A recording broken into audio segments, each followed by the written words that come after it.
Hello class 9। आज हम लोग पढ़ने जा रहे हैं scalar quantities and vector quantities, है ना। फिजिक्स में कोई सी भी क्वांटिटी अपन लोग दो चीजों में डिस्ट्रीब्यूट कर देते हैं। वो दो चीजें आपकी कौन सी? Scalar quantity and vector quantity. इस चीज के लिए स्टडी मटेरियल आप लोगों को कोचिंग से प्रोवाइड हो गया होगा, तो वो तो पूरा का पूरा थ्योरी सेक्शन है, आपको पूरा का पूरा थ्योरी उसमें आपको मिल जाएगी। वीडियोस में अपन लोग बेसिकली फील लेंगे कि स्केलर क्वांटिटी और वेक्टर क्वांटिटीज की ज़रूरत अपनी डेली लाइफ में क्या होती है। अगर आप लोग फील नहीं लोगे तब तक आपको पढ़ाई में मज़ा नहीं आएगा। तो ये physics is all about daily life. तो scalar quantities and vector quantities, इसके बारे में जानने के लिए सबसे पहला पॉइंट मैं आपको बताऊं, बिल्कुल सिंपल सा पॉइंट, कि जो स्केलर क्वांटिटीज हैं उसमें होता है क्या? मैग्नीट्यूड, सिर्फ और सिर्फ मैग्नीट्यूड। और वेक्टर क्वांटिटीज में क्या होता है? मैग्नीट्यूड के साथ डायरेक्शन। मैग्नीट्यूड के साथ क्या रहता है? डायरेक्शन, जैसे कि मैंने आपको बताया था। तो मैग्नीट्यूड का मतलब क्या होता है? मैग्नीट्यूड इज एनीथिंग जिसमें सिर्फ और सिर्फ क्या रहे? वैल्यू रहे। एंड मैग्नीट्यूड प्लस डायरेक्शन में आपके साथ क्या होगा?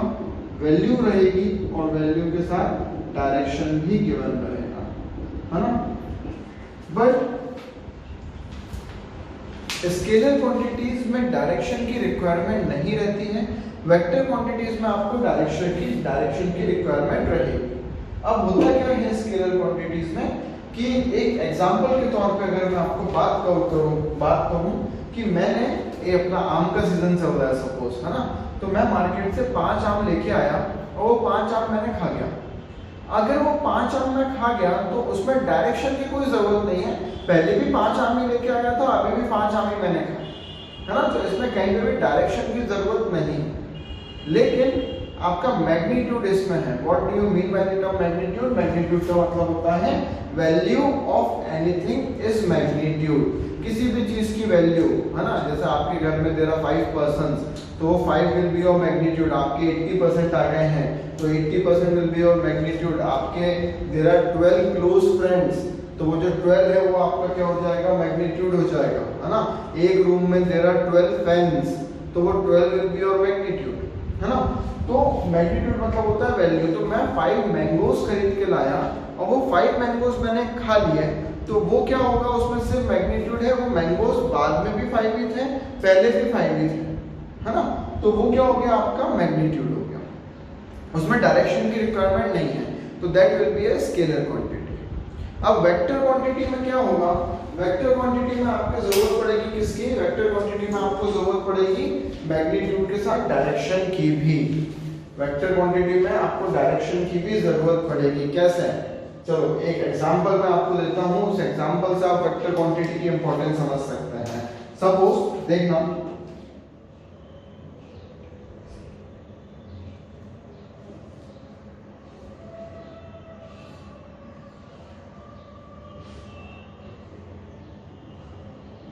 एक चौराहा है और इस चौराहे पे क्या हुआ?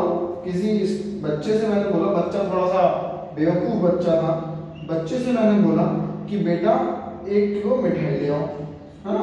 ये है आपकी शॉप, ये है आपकी शॉप, है ना। अब वो गया यहाँ पे वो बच्चा था। अब वो यहाँ से गया आगे, और आगे जब वो गया तो उसने किसी से पूछा कि भैया यहाँ पे मिठाई की शॉप कहाँ पे है। तो किसी ने उसको बोला कि जो मिठाई की शॉप है आगे 2 किलोमीटर है। वो आगे बताने ही वाला था कि 2 किलोमीटर कहाँ पे है, लेकिन भाई साहब बहुत जल्दी में थे, तो भाई साहब ने बोला 2 किलोमीटर है, आगे चल दो। तो वो यहाँ से 2 किलोमीटर आगे सीधा निकल गया और इस पर्टिकुलर पॉइंट पे वो पहुंच गया, है ना। अब लेकिन 2 किलोमीटर कहाँ था? राइट के साइड में था। अब वो 2 किलोमीटर आगे तो पहुंच गया। अब क्या होगा? यहाँ पे उसको शॉप नहीं मिल पाई मिठाई की। तो अब क्या हुआ कि यहाँ पे फिर उसने किसी और से पूछा कि भैया यहाँ पे शॉप कहाँ पे है मिठाई की। अब मिठाई की शॉप कहाँ पे है भाई? उसने बोला भैया आप तो गलत आ गए, आपको 2 किलोमीटर वापस जाना है और वापस जाके आपको लेफ्ट टर्न लेना है, तब जाके आपकी मिठाई की शॉप आएगी। अब वो यहाँ से फिर क्या हुआ, फिर 2 किलोमीटर वापस आया एंड फिर उसने यहाँ पे टर्न लिया, ये भी था सपोज 2 किलोमीटर। तो अब उसको टोटल डिस्टेंस कितना पड़ गया, पहले उसकी शॉप जो थी 2 किलोमीटर पे थी, अब वो शॉप उसको पड़ गई 4 किलोमीटर पे। क्यों? क्योंकि वो बहुत जल्दी में था। तो जल्दी में जब था तो उसको डायरेक्शन किसी ने जो बता रहा था उसने उसका डायरेक्शन सुना नहीं और ये 2 किलोमीटर स्ट्रेट निकल गए, है ना। तो अगर यहाँ पे उसको डायरेक्शन भी पता चल जाता तो सीधा 2 किलोमीटर पे आपकी मिठाई की शॉप पे पहुंच जाता, और अगर वो मिठाई की शॉप पे पहुंच जाता तो इजीली उसको मिठाई भी अवेलेबल हो जाती। हो सकता है वो मिठाई की शॉप पे लेट पहुंचा हो और मिठाई खत्म हो गई हो। तो जल्दी कभी किसी चीज की नहीं होनी चाहिए, आराम से अपन पढ़ेंगे, आराम से समझेंगे, आराम से अपन फील लेंगे कि जरूरत क्या होती है स्केलर और वेक्टर क्वांटिटीज की डेली लाइफ में, ठीक है। तो वेक्टर क्वांटिटीज में क्या होता है, मैग्नीट्यूड के साथ साथ डायरेक्शन भी होता है। आपको डायरेक्शन बहुत नेसेसरी है, डायरेक्शन नहीं पता रहेगा तो कैसी गलतियां होंगी आपके सामने हैं। तो डायरेक्शन आपके लिए बहुत नेसेसरी पार्ट है ना। तो स्केलर क्वांटिटीज जिसमें डायरेक्शन की जरूरत नहीं होती है, वेक्टर क्वांटिटीज जिसमें मैग्नीट्यूड के साथ आपके डायरेक्शन की भी रिक्वायरमेंट रहेगी। इसका सबसे बेस्ट एग्जांपल अगर मैं आप लोगों को दूं तो इसका सबसे बेस्ट एग्जांपल होता है डिस्टेंस एंड डिस्प्लेसमेंट। इसका बेस्ट एग्जांपल होता है डिस्टेंस एंड डिस्प्लेसमेंट।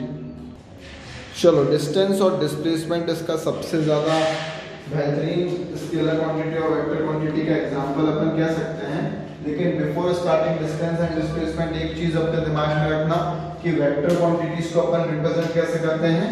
जैसे कि कोई वेक्टर क्वांटिटी है a, सपोज कोई वेक्टर क्वांटिटी है, लेकिन आपको रिप्रेजेंट करना है कि वेक्टर क्वांटिटी, तो आप उसके ऊपर क्या लगा दोगे, एरो लगा दोगे। तो इस एरो में क्या होता है, ये एरो में क्या होता है, ये जो पूरी का पूरा एरो है this will be your tail, पूंछ, और ये क्या है आपका हेड। ये क्या है, हेड। तो जो टेल होती है ना, ये टेल बताती है लेंथ, ये टेल बताती है लेंथ। जितनी लंबी टेल होगी उतनी ही उसकी वेक्टर क्वांटिटी की लेंथ होगी। और ये जो हेड है दिस रिप्रेजेंट डायरेक्शन। ये हेड जो है ये क्या रिप्रेजेंट करता है, ये रिप्रेजेंट करता है आपका डायरेक्शन, है ना। तो जरूरी नहीं है कि डायरेक्शन अगर ऊपर गया तो एरो ऊपर बना दो, डायरेक्शन अगर अपना लेफ्ट हो गया तो एरो लेफ्ट बना दो, ऐसा जरूरी नहीं है। एक जनरलाइज्ड फॉर्म है जो वेक्टर है वो अपन रिप्रेजेंट करते हैं with a tail and a head, है ना। ये इसी डायरेक्शन में है। ये डायरेक्शन सिर्फ और सिर्फ रिप्रेजेंट कर रहा है कि ये ए वाली क्वांटिटी के पास मैग्नीट्यूड के साथ डायरेक्शन भी है। ये वेक्टर से एरो लगाना मतलब सिर्फ इतना रिप्रेजेंट कर रहा है, ठीक है। तो वो जरूरी नहीं है कि जहां पे डायरेक्शन हो उसी साइड में एरो बनाओ, ऐसा बिल्कुल नहीं करना है आपको। हमेशा एरो ऐसा ही बनेगा।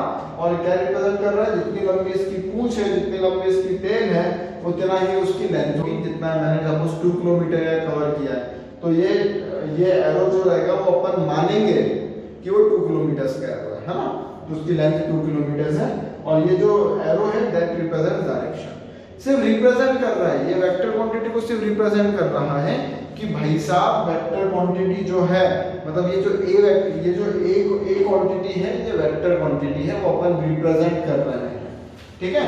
चलो moving on to distance and displacement, है ना। तो आप लोगों के पास स्टडी मटेरियल ऑलरेडी है, तो मैं आपको सिर्फ एक्सप्लेन करूंगा, नोट्स आप लोग उससे बना सकते हो। तो डिस्टेंस में क्या होता है, what is distance, total length will be your distance, है ना।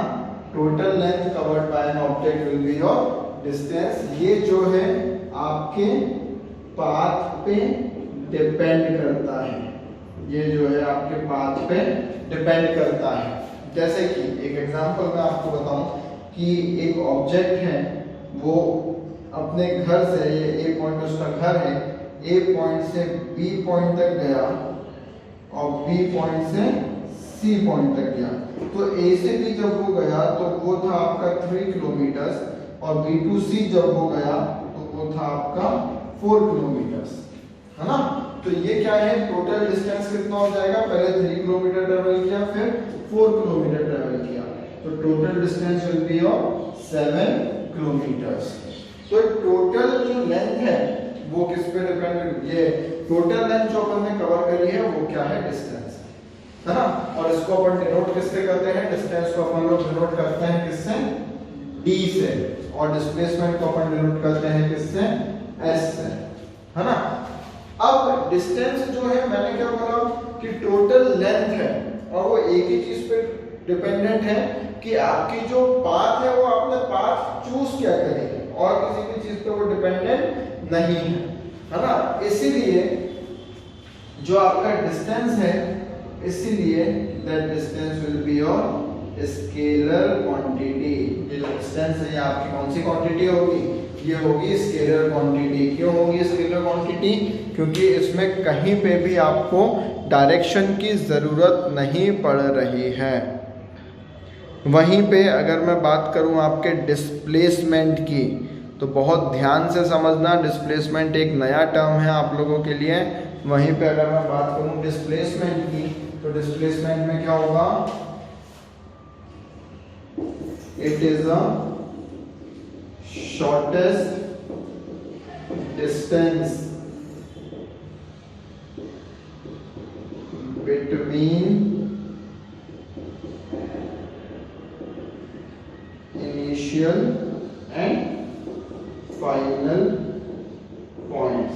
It is the shortest distance between initial and final point. देखो समझना, ये वाला एग्जांपल फिर से लूं कि एक ऑब्जेक्ट है, A से लेके B तक गया, सपोज वो A से लेके B तक 3 किलोमीटर में तक गया और ये B के बाद वो किस पे गया, C पे चले गया और C का डिस्टेंस उसमें कितना था, 4 किलोमीटर। तो shortest distance between initial and final point, initial मतलब स्टार्टिंग, तो A जो है वो क्या है आपका इनिशियल पॉइंट और फाइनल पॉइंट है ऑब्जेक्ट कहाँ आके रुका है, वो ऑब्जेक्ट आके रुका है किस पे, C पे। तो ये क्या हो गया आपका फाइनल पॉइंट। इनके बीच की shortest distance will be your displacement, है ना। और shortest distance is always a straight line. जो आपकी शॉर्टेस्ट डिस्टेंस होती है वो हमेशा क्या होती है, स्ट्रेट लाइन। तो shortest distance will be your straight line. ये हो गई आपकी शॉर्टेस्ट डिस्टेंस। अब how can we calculate shortest distance, है ना। तो शॉर्टेस्ट डिस्टेंस अपन कैलकुलेट कर सकते हैं, मेरे ख्याल से राइट एंगल ट्रायंगल है तो पाइथागोरस थ्योरम से आप बहुत इजीली कैलकुलेट कर सकते हो। h square is equals to p square plus b square, h is equals to root of p square plus b square is equals to root of what is p, 3 का square plus base क्या है 4, 4 का square, 3 3 जा 9 plus 4 is 16, what is 16 plus 9, 25. So your answer will be root of 25 and that means you have traveled 5 kilometer. तो ये जो distance हो जाएगी आपकी, ये कितनी हो जाएगी, ये हो जाएगी आपकी 5 किलोमीटर। बहुत ध्यान से जब आप देखोगे तो यहाँ पे ऑब्जेक्ट A से लेके C तक गया था तो टोटल डिस्टेंस आया 7 किलोमीटर। लेकिन यहाँ पे जब शॉर्टेस्ट डिस्टेंस पकड़ा उसने which is always a straight line, तो आपका टोटल डिस्प्लेसमेंट कितना आया 5 किलोमीटर। तो आप पहले भी सी पे पहुंचे, अभी भी आप सी पे पहुंचे, लेकिन अब आपका जो मेजरमेंट है वो क्या हो गया, कम हो गया। अब आपका जो मेजरमेंट है वो क्या हो गया, कम हो गया। और यहाँ पे आपका जो मेजरमेंट आपने किया था वो ज्यादा था, है ना।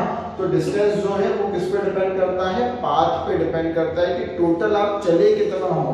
लेकिन डिस्प्लेसमेंट आपके पाथ पे डिपेंड नहीं करता, डिस्प्लेसमेंट आपके पाथ पे डिपेंड नहीं करता। डिस्प्लेसमेंट सिर्फ आपके डायरेक्शन पे डिपेंड करता है which is always a straight line. Why it is always a straight line?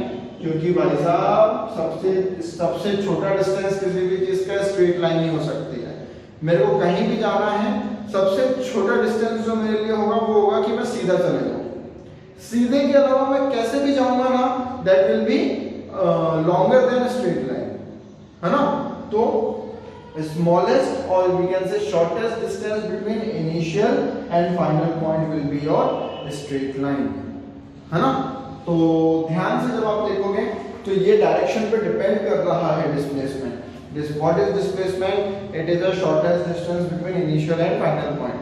तो ये किस पे डिपेंड कर रहा है? पाथ पे तो डिपेंड ही नहीं कर रहा, ये डिपेंड कर रहा है डायरेक्शन पे। और अगर ये डायरेक्शन पे डिपेंड करेगा मतलब your displacement will B vector quantity, your displacement will B vector quantity and your distance is scalar quantity, क्योंकि डिस्टेंस में डायरेक्शन की जरूरत नहीं पड़ती है, डिस्प्लेसमेंट में डायरेक्शन की जरूरत पड़ती है। इवन दो आप डिस्टेंस कैलकुलेट करो, चाहे आप डिस्प्लेसमेंट कैलकुलेट करो, कुछ भी कैलकुलेट करो, आप बेसिकली कैलकुलेट तो लेंथ ही कर रहे हो कि आपने लेंथ क्या कवर करी है। तो डिस्टेंस और डिस्प्लेसमेंट की जो एसआई यूनिट होती है, स्टैंडर्ड इंटरनेशनल यूनिट, जो उसकी एसआई यूनिट होती है वो क्या हो जाएगी? मीटर पर सेकेंड। उसकी एसआई यूनिट क्या हो जाएगी? मीटर पर सेकेंड। क्यों? क्योंकि बेसिकली आप कैलकुलेट तो लेंथ ही कर रहे हो, है ना। चलो कुछ और पॉइंट्स भी पढ़ते हैं आगे। डिस्टेंस और डिस्प्लेसमेंट, है ना। तो होगा क्या इसमें कि डिस्प्लेसमेंट हमेशा आपको पॉजिटिव मैग्नीट्यूड ही लाके देगा। डिस्टेंस हमेशा आपको पॉजिटिव मैग्नीट्यूड ही लाके देगा। डिस्प्लेसमेंट जो है वो जीरो भी हो सकता है, वो नेगेटिव भी हो सकता है और वो पॉजिटिव भी हो सकता है ना। ये जीरो, नेगेटिव, पॉजिटिव तीनों हो सकता है, लेकिन डिस्टेंस हमेशा पॉजिटिव रहेगा। इसका भी सबसे अच्छा एक एग्जांपल मैं आपको बताऊं कि भाई अगर डिस्टेंस है, मैं खुद के बारे में बात करूं, अगर मैं यहाँ पे खड़ा हुआ हूँ तो ये मेरी रेस्ट की पोजीशन हो गई, है ना। ये मेरी रेस्ट की पोजीशन हो गई विद रिस्पेक्ट टू ग्राउंड, है ना। लेकिन अगर मैं यहाँ पे मोशन में आ जाऊँ, मैं बार बार कुछ ना कुछ चल रहा हूँ, मैं घूम रहा हूँ, तो यहाँ पे क्या होगा? मैंने कुछ ना कुछ तो लेंथ कवर करी ही होगी, मैंने कुछ ना कुछ लेंथ पक्का में कवर करी होगी। ऐसा नहीं हो सकता कि मैं मूव भी कर रहा हूँ और मैंने लेंथ भी कवर नहीं करी, ये केस पॉसिबल नहीं है ना। तो डिस्टेंस जो है वो जीरो या फिर नेगेटिव नहीं हो सकता, वो हमेशा पॉजिटिव ही रहेगा। अगर आप रेस्ट पे हो तो ही डिस्टेंस जीरो हो सकता है, ठीक है। डिस्प्लेसमेंट में क्या होगा कि समझना, मैंने क्या बोला था डिस्प्लेसमेंट की definition, it is a shortest distance between initial point and final point. लेकिन जरा सोचो कि अगर आपका इनिशियल और फाइनल पॉइंट सेम हो गया तो, है ना। जैसे कि एक ऑब्जेक्ट है, एक ऑब्जेक्ट ने ए पॉइंट से चालू किया, एक ऑब्जेक्ट ने ए पॉइंट से ट्रेवल करना चालू किया। सबसे पहले वो गया आपका साउथ साइड, है ना, 2 kilometres, and then he take right, फिर अगेन उसने ट्रेवल किया 2 किलोमीटर्स, और सी के बाद फिर वो अगेन उसने ट्रेवल किया कितना? 2 किलोमीटर्स। और फिर यहाँ पॉइंट डी पे आने के बाद उसने बोला कि अब मैं बहुत थक गया हूँ, मैं वापस घर जाता हूँ, तो ये वापस से घर आ गया कितना? 2 kilometre. Now what will be your initial point? Initial point हो गया आपका A, and what will be your final point? Final point भी हो गया आपका ए। तो जब आपका इनिशियल और फाइनल पॉइंट ए ही है, तो इनके ए के बीच में देखो, जो डिस्प्लेसमेंट है वो पाथ पे तो डिपेंड कर नहीं रहा है कि आप कितना ट्रैवल कर रहे हो, क्या कर रहे हो। डिस्प्लेसमेंट पाथ पे बिल्कुल भी ट्रैवल नहीं कर रहा, वो डिपेंड कर रहा है इनिशियल और फाइनल पॉइंट के बीच के डिस्टेंस पे। तो अब इनिशियल और फाइनल पॉइंट एक ही है, तो उस एक ही पॉइंट में के बीच में डिस्टेंस क्या होगा? कुछ भी नहीं। तो in this case your displacement will B zero, your displacement will B zero, और डिस्टेंस क्या हो जाएगा? Total path, total distance covered, total path covered, तो 2 4 6 8, तो total distance will B 8 kilometre, क्योंकि आप 8 किलोमीटर चले हो। लेकिन total displacement will B zero. क्यों जीरो? क्योंकि यहाँ पे जो आपका इनिशियल पॉइंट है और जो आपका फाइनल पॉइंट है वो सेम है, तो उनके बीच में कुछ भी डिस्टेंस नहीं हो सकता, है ना। तो मैं वही कह रहा हूँ बार बार कि डिस्प्लेसमेंट जो है पाथ पे बिल्कुल भी डिपेंड नहीं है, वो डिपेंड है इनिशियल पॉइंट और फाइनल पॉइंट पे। What is displacement? One last time, it is the shortest distance between initial and final point, है ना। और डिस्टेंस क्या है वो हमेशा पॉजिटिव वैल्यू ही शो करेगा, नेगेटिव नहीं हो सकता। और जो आपका डिस्टेंस है वो किस पे डिपेंड करेगा, पाथ पे, कि आपने एक्चुअली पाथ कितना कवर किया है। इनिशियल फाइनल पॉइंट से डिस्टेंस को कोई लेना देना नहीं है, बस वो ये कह रहा है कि आपने एक्चुअली पाथ कितना कवर किया है। डिस्टेंस की आप बचपन से एक फॉर्मूला पढ़ते हुए आ रहे होंगे कि distance is equals to speed into time, है ना, ये बचपन से फॉर्मूला पढ़ते हुए आ रहे हो। डिस्प्लेसमेंट भी वही है, बस डिस्प्लेसमेंट क्या हो जाता है कि आपका displacement will be equals to velocity into time. Displacement is denoted by s, तो ये वेलोसिटी इनटू टाइम हो गया। What's the basic difference between speed and velocity, वो भी अपन आगे पढ़ेंगे, उसमें भी अपन इस स्केलर क्वांटिटी और वेक्टर क्वांटिटीज का ही मेन डिफरेंस पता करेंगे, है ना।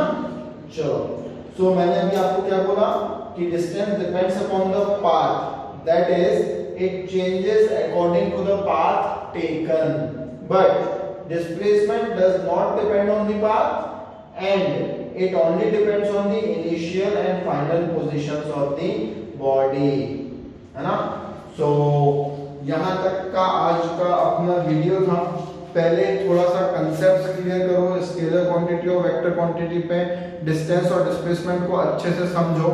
मेरे स्टडी मटेरियल का एक एक पॉइंट आपको समझ में आ जाना चाहिए। अगर अब वो चीज को अगर सारी चीज समझ में आ गई, then we will move on to some numericals based on distance and displacement. Thank you all of you.